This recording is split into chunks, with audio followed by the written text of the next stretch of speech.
Okay good evening. आज के इस लेक्चर में मैं आपको थोड़ा सा बताने वाला हूँ बिगो नोटेशन के बारे में। मैंने आपको पिछले लेक्चर में बताया था कि बिगो नोटेशन जो है एक बड़ा ही इंपॉर्टेंट कॉन्सेप्ट है डाटा स्ट्रक्चर्स में।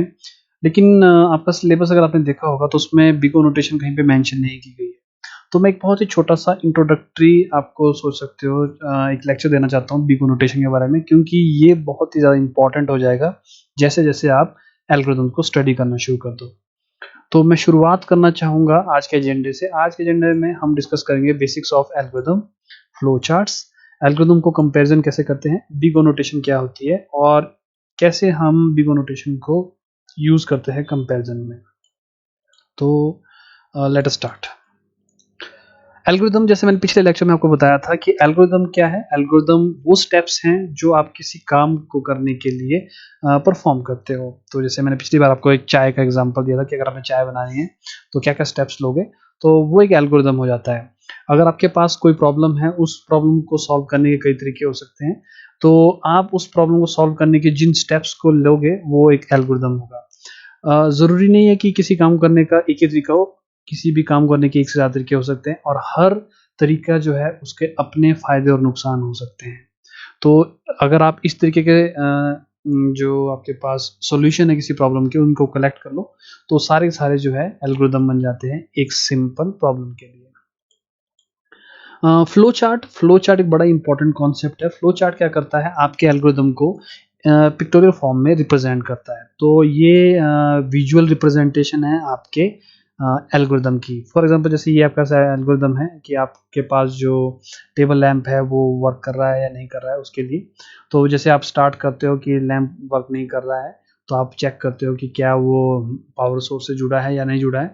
अगर वो नहीं जुड़ा है तो आप उसको जोड़ देते हो, अगर वो जुड़ा है तो आप देखते हो कि आपका जो इलेक्ट्रिक बल्ब है वो जल तो नहीं गया है। अगर वो जल गया है तो आप बल्ब को रिप्लेस कर देते हो या फिर लैंप को रिप्लेस कर देते हो। तो ये आपके पास उन स्टेप्स का एक डायग्राम है जिन स्टेप्स को आपने परफॉर्म करना है। तो फ्लो चार्ट क्या करता है, स्पेशल सिंबल यूज करता है आपके स्टेप्स को डिनोट करने के लिए। तो मैं आपको छोटा सा बेसिक्स आपको बता देता हूँ कौन कौन से सिंबल रहते हैं। सबसे पहले ओवल सिंबल रहता है। ओवल सिंबल रिप्रेजेंट करता है स्टार्ट और एंड को। तो आपका जो भी एल्गोरिथम है वो जब शुरू होगा आप लिखोगे स्टार्ट, तो एक ओवल में लिखोगे, और एंड लिखोगे तो एंड को भी ओवल में लिखोगे। दूसरा आपके पास है ये रोम्बस, आपके पास पैरेललोग्राम। तो ये क्या करता है, इसमें आप वो स्टेप्स लिखते हो जहाँ पे या तो आपको इनपुट करनी है या आपको आउटपुट करनी है। तीसरा आपके पास एक रेक्टेंगुलर रहेगा। रेक्टेंगुलर में आपके पास आप रिप्रेजेंट करोगे कैलकुलेशंस को या प्रोसेस को। तो अगर आप कोई चीज़ प्रोसेस कर रहे हो, कैलकुलेशन कर रहे हो, तो वो आप एक रेक्टेंगुलर शेप में रिप्रेजेंट करोगे। और लास्ट में आपके पास बचता है डायमंड। ये डायमंड जो है डिसीजन को रिप्रेजेंट करता है, जहाँ पे आप कोई चीज़ चेक कर रहे हो, इफ एल्स वाला काम कर रहे हो। अगर आपने येस नो वाले काम करने हैं तो ये डायमंड जो है रिप्रेजेंट करता है उस चीज़ को। और इन सबको कनेक्ट करने के लिए हम यूज़ करते हैं एरो। तो एरो क्या करता है, ये आपके स्टेप्स के फ्लो को रिप्रेजेंट करता है। तो ये आपके पास एक बेसिक सी आप बोल सकते हो रिप्रेजेंटेशन है आपके फ्लो चार्ट की। तो जैसे मैंने ये वाला फ्लो चार्ट जो था बनाया था, तो इसमें आप देखोगे ये जो रेक्टेंगल है ये प्रोसेसिंग है, और ये जो डायमंड है ये आपके पास डिसीजंस है। लेकिन एक चीज़ जो आप देखोगे कि एक ही काम को करने के लिए अगर आपके पास बहुत सारे एल्गोरिदम हैं, ऐसा ज़रूरी नहीं कि सारे के सारे एल्गोरिदम सेम हो। हर एल्गोरिदम जो है डिफरेंट वर्क करता है और शायद डिफरेंट टाइम लेगा कंप्लीट करने के लिए। इसीलिए हमारे पास कोई मेथड चाहिए जहाँ पे हम एल्गोरिदम को कंपेयर कर सकें। आपको कैसे पता लगेगा कि अगर मेरे पास 2 एल्गोरिदम है, इनमें से कौन-सा एल्गोरिदम जो है वो अच्छा चलता है और कौन-सा जो है स्लो चलता है, कौन-सा फास्ट चलता है? क्योंकि आप देखोगे कंप्यूटर में एफिशिएंसी, परफॉर्मेंस एंड स्पीड ये बहुत ही ज़्यादा इम्पोर्टेंट हो जाती है। तो मैंने जैसे पिछले लेक्चर में आपको बताया था कि एल्गोरिदम की 2 मेन कॉम्प्लेक्सिटीज़ होती हैं। एक होती है टाइम कॉम्प्लेक्सिटी, जो कि मेजर करता है कि आपका एल्गोरिदम जो है कितना टाइम लेता है कंप्लीट करने में। और ये सबसे ज़्यादा इम्पोर्टेंट फीचर होती है किसी एल्गोरिदम की, क्योंकि अगर आपके पास कोई एल्गोरिदम है जो फास्ट वर्क करता है तो ये सभी को पसंद आता है। दूसरा आपके पास है स्पेस कॉम्प्लेक्सिटी। और स्पेस कॉम्प्लेक्सिटी क्या करती है, ये मेजर करती है कि आपका एल्गोरिदम जो है वो कितना स्पेस कंज्यूम करता है जब वो रन कर रहा होता है। जनरली आप देखोगे कि मोस्ट एल्गोरिदम जो है बहुत सारी चीज़ों को स्टोर करते हैं, इन्फॉर्मेशन को स्टोर करते हैं ताकि वो बाद में उस इन्फॉर्मेशन को यूज़ कर सके। तो इसको हम स्पेस कॉम्प्लेक्सिटी कहते हैं। रिलेटिवली आज के टाइम में ये टाइम कॉम्प्लेक्सिटी से थोड़ा-सा कम कंसर्निंग है, क्योंकि हमारे पास जो स्टोरेज है, इसके प्राइसेज़ जो है ड्रास्टिकली रिड्यूस हो चुके हैं, तो हमारे पास स्टोरेज काफ़ी ज़्यादा होती है। बट स्टिल आप स्टोरेज भी एक फैक्टर मान सकते हैं आपके एल्गोरिदम में। हो सकता है आपके पास ऐसी डिवाइसेस हो जहाँ पे आपको उस एल्गोरिदम को रन करना हो जो शायद बहुत ही कम मेमोरी पे रन करती है, एंड सो ऑन। तो जैसे एक एग्जांपल है, बहुत सिंपल सा एग्जांपल है, जैसे आपको, जैसे मान लो ये आप हो, तो ये आपके पास एक बहुत बड़ा कॉरिडोर है जिसमें बहुत सारे रूम हैं, और इन रूम में मान लो थोड़ी देर के लिए कि मैं किसी रूम पे बैठा हुआ हूँ। तो मैं आपसे कहता हूँ कि आपने मुझे ढूंढना है कि मैं कहाँ पे हूँ, तो आप कैसे ढूंढोगे? अब हर पर्सन जो है अलग-अलग मेथड लगाएगा मुझे ढूँढने के लिए। कुछ पर्सन क्या करेंगे, वो एक-एक करके सारे रूम चेक करना शुरू कर देंगे और इवेंचुअली वो ऐसे रूम में पहुँच जाएँगे जहाँ पे मैं होऊँगा, तो उनको मैं मिल जाऊँगा। दूसरे लोग जो है कुछ और मेथड यूज़ कर सकते हैं, ठीक है? जो थोड़े से स्मार्ट लोग हैं वो शायद उ सिर्फ़ उसी रूम को देखेंगे जिसके अंदर लाइट जल रही है, यानी कि मैं बैठा हुआ हूँ। अगर किसी रूम के लाइट बंद है तो मतलब उसके अंदर कोई नहीं है। तो जैसे मैं आपको एग्ज़ाम्पल देने की कोशिश कर रहा हूँ कि ऐसा ज़रूरी नहीं कि हर पर्सन का जो मेथड है वो सिमिलर होगा। तो जैसे क्वेश्चन जब आते हैं जनरली डाटा स्ट्रक्चर में, तो आप देखोगे कि जैसे इसी क्वेश्चन की बात मैं कर रहा था कि जो भी आप मेथड चूज़ करोगे, जैसे मुझे ढूँढना है अगर आपने, कितना टाइम आप लेने वाले हो उसको परफ़ॉर्म करने में? ऐसे कौन से पैरामीटर्स होंगे जिन पे आपका जो सॉल्यूशन है डिपेंडेंट है? फॉर एग्ज़ाम्पल जैसे मैंने आपको बताया था कि एक पर्सन है जो एक-एक करके सारे रूम देख रहा है, दूसरा पर्सन जो है वो सारे रूम देख नहीं रहा है, वो ऐसे रूम ढूँढ रहा है जहाँ पे शायद लाइट जली हुई है कमरे के अंदर। तो तो आपका जो सॉल्यूशन है वो किन पैरामीटर्स पे डिपेंड करता है? क्लियरली अगर आप देखोगे, अगर आप हर एक रूम सर्च कर रहे हो, तो आपका सॉल्यूशन जो है इस बात पे डिपेंड करता है कि कितने रूम वहाँ पे है। तो अगर आपके 100 रूम वहाँ पे हैं तो आपको शायद 100 बार चेक करना पड़ेगा। 1000 रूम है वहाँ पे तो शायद 1000 बार चेक करना पड़ेगा। तो अगर आपके पास n रूम है तो शायद आपको n बार चेक करना पड़ेगा। तो ये बड़ा ही इम्पोर्टेंट सा कॉन्सेप्ट हो जाता है जब आप किसी भी एल्गोरिथम को मेजर करने वाले हो। तो जैसे मैंने आपको बताया था कि मैक्सिमम टाइम आप कितना लेने वाले हो एक पर्सन को ढूँढने के लिए। तो मान लो कि वो पर्सन लास्ट रूम में ही बैठा हुआ है, तो आपको एक-एक करके रूम सारा सर्च करना पड़ेगा, अगर आप नॉर्मली चलोगे। तो मैं आपको कब मिलूँगा? जब आप सारे रूम जो हैं वो सर्च कर चुके होंगे। तो अगर आपके पास n रूम्स हैं, तो आपको n बार सर्च करना पड़ेगा। तो ये वो मैक्सिमम टाइम होगा जो आपका एल्गोरिदम जो है मुझे ढूँढने का वो कंज़्यूम करेगा। तो हम कहते हैं कि आपके एल्गोरिदम की जो कॉम्प्लेक्सिटी है दैट इज़ n स्टेप्स। अगर आपके पास n रूम है, तो कॉरेस्पॉन्डिंगली n स्टेप्स जो हैं आप परफ़ॉर्म करने वाले हो।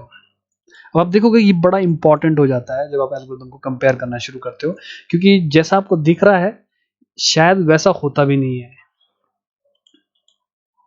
तो आप एल्गोरिदम को कंपेयर करोगे कैसे? यही एग्जांपल मैं आपको दे रहा था, जैसे मुझे ढूँढने वाला एग्जांपल है।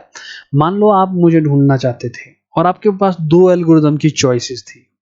पहला एल्गोरिदम था जो मुझे ढूँढ सकता है इतने सेकंड्स में, 5000 इंटू n, n का मतलब है नंबर ऑफ रूम्स। और एक और आपके पास एल्गोरिदम है जो कि सर्च करता है मुझे उस पूरे हॉलवे में, जिस जो लेगा 1.1 की पावर n। ठीक है, दोनों एल्गोरिदम अलग-अलग है। एक जो टाइम लेता है वो लेता है 5000 n। तो अगर एक रूम है तो n 1 है तो 5000 सेकंड लेगा। दूसरा जो एल्गोरिदम है वो 1.1 की पावर 1 लेगा, यानी कि 1.1 सेकंड लेगा। तो अगर मैं आपसे पूछूं कि इन दोनों एल्गोरिदम में से आप कौन सा एल्गोरिदम चूज करोगे अपने मुझे ढूंढने के लिए या किसी नंबर को ढूंढने के लिए आपके कंप्यूटर सिस्टम में, तो आप किसको चूज करोगे? अब जितने एग्जांपल मैं दे चुका हूँ और मैं बच्चों को आमने सामने देख चुका हूँ, मोस्ट बच्चे जो है इसको चूज करते हैं, क्योंकि देखने में लगता है कि ओके ये बहुत ही फास्ट सा एल्गोरिदम है, बट हम इसको बहुत ही क्लोजली देखेंगे और देखेंगे कि क्या ये सच में इतना फास्ट है जितना हमें दिख रहा है। तो आप ये एक टेबल बना दिया है मैंने, इसमें मैंने n की वैल्यू लिखी हुई है और मैं इन दोनों एल्गोरिदम का जो स्कोर है यानी कि टाइम कंजप्शन है उसको देख रहा हूँ। तो अगर n की वैल्यू 10 है तो पहला एल्गोरिदम 50,000 सेकंड लेगा और दूसरा एल्गोरिदम 1.1 की पावर 10 लेगा। तो 1.1 की पावर अगर आप 10 करोगे इट अप्रोक्सीमेटली 3 के राउंड हो जाता है, ठीक है। तो अभी अगर मैं n इक्वल टू 10 पे देखूंगा तो मेरा सेकंड एल्गोरिदम जीत रहा है, क्योंकि ये 3 सेकंड लेने वाला है, ये 50,000 सेकंड लेने वाला है, ठीक है। अब मान लो मैं n की वैल्यू 100 कर देता हूँ। 100 करूंगा तो ये 5 लाख सेकंड लेगा। ये जो दूसरा एल्गोरिदम है ये 1.1 की पावर 100 यानी कि 14,000 सेकंड लेगा, ठीक है। अभी भी फॉर n इक्वल टू 100 ये वाला एल्गोरिदम जो है अभी भी फास्ट है, लेकिन जैसे आप n की वैल्यू 1000 करोगे आपके पास सबसे पहला जो एल्गोरिदम है वो कंज्यूम करेगा 50 लाख सेकंड्स, लेकिन जो आपका दूसरा एल्गोरिदम होगा ये एक बहुत बड़ा नंबर बन चुका होगा, 1.1 की पावर 1000, ठीक है। Very huge number, 10 to the power 46। वैसे जैसे 10,000 हो जाएगा, ये 5 इंटू 10 रेज टू पावर 7 और ये है 8.5 इंटू 10 रेज टू पावर 413। तो आप देख सकते हो कि ये एल्गोरिथम शुरू तो बहुत अच्छा हुआ था, छोटे नंबर्स के लिए अच्छा परफॉर्म कर रहा था, पर जैसे जैसे नंबर बढ़ते गए ये बहुत ही ज़्यादा स्लो होता चला गया। तो क्लियरली अगर आप इन दोनों को कंपेयर करोगे तो आपको पता लगेगा कि फर्स्ट जो एल्गोरिदम है ये बड़े नंबर्स के लिए ज़्यादा फास्ट वर्क करता है। तो इसीलिए हम कहते हैं कि जब भी आपने एल्गोरिदम को देखना है आपको इस पैरामीटर को अपने दिमाग में भी बिठाना पड़ेगा कि क्या वो एल्गोरिदम जो है छोटे नंबरों के लिए सूटेबल है या बड़े नंबर्स के लिए सूटेबल है, क्योंकि इवेंचुअली आप देखोगे हमारे कंप्यूटर जो है वो बहुत बड़े बड़े डाटा सेट पे काम करते हैं और ये चीज़ जानना बड़ा ज़रूरी है कि आपका एल्गोरिदम जो है वो सच में बड़े डाटा सेट पे फास्ट काम करता है या नहीं करता है। तो इस चीज को मेजर करने के लिए हम यूज करते हैं बिग ओ नोटेशन। तो बिग ओ नोटेशन क्या करती है? बिग ओ नोटेशन हमारे पास एक आप सोच सकते हो कंपैरिजन मेथड है जहां पे हम एक एल्गोरिदम का अपर बाउंड कैलकुलेट करते हैं परफॉर्मेंस का। अपर बाउंड का मतलब है कि मैक्सिमम वो कितना टाइम लेने वाला है, एक बड़ा ही रफ सा एस्टिमेट। तो मैथमेटिकली हम कैसे इसको कैलकुलेट करते हैं? अगर आपके पास कोई एल्गोरिदम है और वो एफ एक्स टाइम कंज्यूम करता है, तो हम इसका अपर बाउंड कैसे निकालते हैं? हम एक और फंक्शन जी एक्स ढूंढते हैं इस तरीके से कि हमारा जो फंक्शन एफ एक्स है ये से छोटा रहे, ठीक है। और ये जो जी एक्स होगा हम इसको लिखते हैं ओ और ब्रैकेट के अंदर जी एक्स, या फिर simply O to the function x. तो इसको हम कहते हैं बिग ओ नोटेशन। मैं इसका एग्जांपल आपको देता हूँ क्योंकि शायद ऐसे मैथमेटिकली शायद आपको समझना है। तो फॉर एग्जांपल जैसे मान लो मेरे पास एक एल्गोरिदम है और वो कितना टाइम कंज्यूम करता है, 2x प्लस 3 टाइम कंज्यूम करता है अगर आपके पास इनपुट जो है x है। तो फंक्शन जो है दैट इज 2x प्लस 3। तो मैं क्या कर सकता हूँ, मैं एक और फंक्शन ले सकता हूँ, इसको मान लेता हूँ मैं kx, जहाँ पे k जो एक बहुत बड़ा नंबर हो सकता है। तो मैं लिख सकता हूँ कि 2x प्लस 3 जो है इस kx से छोटा है क्योंकि k एक बहुत बड़ा नंबर है। तो मैं लिख सकता हूँ कि बिग ओ नोटेशन में ये जो हमारे पास एल्गोरिदम है इसकी कॉम्प्लेक्सिटी कितनी है, o, बिग ओ की सिंबल और अंदर लिखेंगे kx, और इस k को हम बाद में ड्रॉप कर देते हैं क्योंकि k एक कांस्टेंट है। तो ये जो ox है ये बन जाएगा आपके पास कॉम्प्लेक्सिटी। तो हम कहते हैं कि ये जो आपके पास एल्गोरिदम है ये एल्गोरिदम जो है इसकी कॉम्प्लेक्सिटी क्या है, ox। तो एक बहुत ही सिंपल सा रूल मैं आपको बताता हूँ। जैसे मान लो अगर आपके पास कोई फंक्शन है जिसकी कॉम्प्लेक्सिटी जो है एक पॉलिनोमियल से मिलती है, तो आपके पास कोई कोफिशिएंट है x to the power n plus x to n minus one n minus two and so on. तो हमेशा याद रखना है जो सबसे बड़ी पावर है इसके पास इस पूरी इक्वेशन की वो x की कॉम्प्लेक्सिटी होती है। तो जैसे मान लो ये मेरे पास एक फंक्शन का आप बोल सकते हो कैलकुलेटेड टाइम है, कितना टाइम लेगा। तो इसकी आपने सबसे बड़ी पावर देखनी है, तो ये आपके पास उसकी कॉम्प्लेक्सिटी आएगी, ठीक है। ये किसके लिए है? जहां पे आपके पास एक पॉलिनोमियल है इस तरीके का। तो पॉलिनोमियल की कॉम्प्लेक्सिटी निकालना बड़ा आसान है, सबसे बड़ी पावर जो है वो उसकी कॉम्प्लेक्सिटी होती है। ऐसे आप देखोगे कि कुछ इक्वेशन ऐसे हो सकती है जहां पे लॉगरिथम्स हो सकते हैं, या डायरेक्टली x हो सकते हैं, या x की पावर हो सकती है, या एक्सपोनेंशियल वैल्यू हो सकती है। तो डिफरेंट डिफरेंट टाइप की कॉम्प्लेक्सिटी जो है आपको देखने को मिलेगी। ये कुछ कॉमन कॉम्प्लेक्सिटी है आपके पास एल्गोरिथम्स की। वन जिसको हम कांस्टेंट भी बोलते हैं, कांस्टेंट कॉम्प्लेक्सिटी। लॉग एन यानी कि आपके पास जो टाइम है वो एन के लॉग पे डिपेंडेंट करता है। N n into log n, n to the power, यहाँ स्क्वायर लिखा है मैंने, ये n की पावर x भी हो सकती है, 3 4 5 कुछ भी हो सकती है, 2 टू द पावर n, जैसे पिछले केस में था 1.1 की पावर n, तो वो सारे सेम है, 2 टू द पावर n हो सकता है, 3 to the power n, 4 to the power n, e to the power n, इसको हम एक्सपोनेंशियल कॉम्प्लेक्सिटी बोलते हैं, और लास्ट में आपके पास है फैक्टोरियल।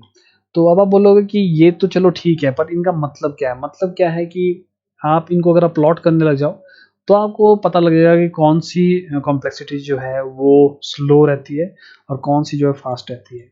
तो ये चार्ट है इनका, तो आप देखोगे ये जो सबसे नीचे वाली लाइन है, रेड वाली लाइन, ये आपके पास है रेड वाली लाइन के ठीक नीचे एक और ब्लू वाली लाइन है जो आपको विजिबल नहीं है। ये है सबसे पहली कॉम्प्लेक्सिटी ऑर्डर ऑफ 1, उसके बाद है लॉग n, उसके बाद है आपके पास n, उसके बाद है n log n, उसके बाद है n एक्सपोनेंशियल, सॉरी n की पावर, उसके बाद है एक्सपोनेंशियल, और सबसे लास्ट में है फैक्टोरियल। तो आप देखोगे कि सबसे फास्ट एल्गोरिदम कौन से होते हैं जिनकी कॉम्प्लेक्सिटी ये वाली होती है, यानी कांस्टेंट टाइम की। अब आप बोलोगे ये ऐसा एल्गोरिदम कौन सा हो सकता है? वेल, अब ऐसा सोच सकते हो, वो एल्गोरिदम जो रिगार्डलेस आपके पास कितना डाटा है वो कांस्टेंट टाइम लेने वाले हैं चीज़ों को परफॉर्म करने के लिए, हम उनको कहते हैं कांस्टेंट टाइम कॉम्प्लेक्सिटी वाले एल्गोरिदम। अब आप पूछोगे कि ऐसा कैसे हो सकता है कि मैं जितना मर्जी बड़ा डाटा ले लूं वो कांस्टेंट टाइम ही लगाने वाले हैं? तो ऐसे बड़े सारे एग्जांपल हो सकते हैं। फॉर एग्जांपल, मैंने आपको एक नंबर दिया हुआ है, आपने उसका फर्स्ट डिजिट बताना है कि कौन सा है। तो जैसे चलो देख के बताना है तो आसान काम है, आप जानते हो कि नंबर चाहे जितना मर्जी बड़ा क्यों ना हो, आपको सिर्फ फर्स्ट ही डिजिट चाहिए, तो वो आपको निकालना बड़ा आसान है, आपको पूरा डिजिट देखने की जरूरत नहीं है, एंड सो ऑन। तो इस तरीके से आप देखोगे कि सबसे फास्ट आपका रहता है ऑर्डर ऑफ 1, उसके बाद लॉग, उसके बाद n, फिर n log n, उसके बाद n square cube and fourth power, फिर एक्सपोनेंशियल, और उसके बाद फैक्टोरियल। तो ये एक बड़ा ही सिंपल सा मेथड है कंपैरिजन करने का। तो जैसे मान लो मेरा से एक एल्गोरिथम है जिसकी कॉम्प्लेक्सिटी ऑर्डर ऑफ n है और दूसरे की complexity order of n log n है, तो मैं जानता हूँ कि n log n की कॉम्प्लेक्सिटी जो है वो थोड़ी सी स्टीप है, यानी कि वो स्लो रहेगा as compare to your order of n। तो इस तरीके से हम जो है एल्गोरिथम को कंपैरिजन कर सकते हैं। तो जैसे एग्जांपल है, चाय बनाने का एग्जांपल है, आपको n number of cup of tea बनाना है। अब आप इसके बारे में सोचना घर में बैठ के कि आप कौन कौन से एल्गोरिथम बना सकते हैं और उनकी क्या क्या कॉम्प्लेक्सिटी हो सकती है। ठीक है, n नंबर का मतलब है कि कितने भी नंबर हो सकते हैं, 100 भी हो सकता है, 1000 10,000 सब कुछ हो सकता है। तो आप क्या एल्गोरिथम यूज करोगे? ठीक है, एक छोटा सा एग्जांपल बता देता हूँ। एक तरीका तो यह है कि पहले आप एक कप बनाओ, उसका फिर से दूसरा कप बनाओ, फिर तीसरा कप बनाओ, या चौथा, या फिर दूसरा तरीका आपके पास है कि आप एक साथ सारे मटेरियल को n नंबर ऑफ कप के लिए डाल दो और एक साथ उनको बनाओ। ठीक है, ये मैं आपके लिए छोड़ रहा हूँ कि अगर आपके पास चाय बनाने का कोई एल्गोरिदम है तो उसकी कॉम्प्लेक्सिटी है क्या। एक और एग्जांपल है, ये भी मैं आपके लिए छोड़ रहा हूँ, कि अगर आपके पास n नंबर दिए हुए हैं और आपको उसमें किसी नंबर को ढूंढना है तो आप क्या मेथड लगाओगे? इसको हम लीनियर सर्च भी बोलते हैं। लीनियर सर्च का मतलब है कि आपके पास एक सीक्वेंस दिया है नंबर का और आपने उसमें से कोई नंबर ढूंढना है कि वो नंबर वहां पे है भी या नहीं। तो आप इसको कैसे ढूंढोगे और जो मेथड आप अपना रहे हो वो कितना टाइम कंज्यूम करेगा, क्या आप उस टाइम को इम्प्रूव कर सकते हो किसी तरीके से, एंड सो ऑन। तो आप एक नया एल्गोरिथम बना सकते हैं। ठीक है, ये भी आपको सोचने के लिए है। ब्रेकिंग नंबर, जैसे मान लो अगर आपके पास कोई नंबर दिया है और आपको उसके डिजिट्स का सम निकालना है तो आप कैसे निकालोगे, और अगर अगर आपके पास कोई मेथड है उस मेथड की कॉम्प्लेक्सिटी क्या है। ठीक है, ये आपने सोचना है इसके बाद। ये सारे सारे एग्जांपल आपके लिए है, ये मैं नहीं करवा रहा हूँ अभी, हम इसको नेक्स्ट लेक्चर में डिस्कस कर सकते हैं। फॉलोइंग एक प्रॉब्लम, एक बड़ी ही कॉमन सी प्रॉब्लम है डाटा स्ट्रक्चर्स की, है ना, जो बताती है जैसे आपके पास एक बिल्डिंग दी हुई है, बहुत बड़ी बिल्डिंग है जिसमें शायद n नंबर ऑफ फ्लोर्स हैं और आपको 2 एग दिए हुए हैं, है ना, और हम वो फ्लोर ढूंढना चाहते हैं सबसे छोटा, जहां से अगर आप अंडे को फेंकोगे तो वो अंडा टूटेगा नहीं। ऐसा हो सकता है कि आपके पास अंडा हो, आप उसको फर्स्ट फ्लोर से ड्रॉप कर दें और वो वहां से टूट जाए, पर ऐसा भी हो सकता है ना भी टूटे। पर मैं चाहता हूं कि आप वो फ्लोर निकालें सबसे छोटा, जहां से जब आप एग को फेंकोगे तो वो फटेगा नहीं। तो आपने इसके बारे में सोचना है कि आप इस प्रॉब्लम को कैसे सॉल्व कर सकते थे और जो आपका सॉल्यूशन था उसकी कॉम्प्लेक्सिटी क्या थी। ठीक है, इसको मैं नेक्स्ट लेक्चर में डिस्कस करने वाला हूँ। तो ये 3-4 एग्जांपल हो गए आपके पास जहाँ पे हम एल्गोरिदम को देख रहे हैं और उनके बारे में स्टडी करना चाहते हैं। तो बिग ओ क्या है? बिग ओ का हम यूज करते हैं एल्गोरिदम के कंपैरिजन में, और बिग ओ डिफाइन करता है अपर बाउंड आपके एल्गोरिदम की वर्किंग का, और ये बड़ा ही ईजी और फास्ट मेथड है कैलकुलेट करने के लिए अगर आपने कॉम्प्लेक्सिटी कैलकुलेट करनी है। आई होप आपको थोड़ा बहुत पता लगा होगा। नेक्स्ट वाले लेक्चर में हम थोड़े से एग्जांपल देखेंगे कुछ एक एल्गोरिदम्स के और उनकी कॉम्प्लेक्सिटी को कैलकुलेट करने की कोशिश करेंगे।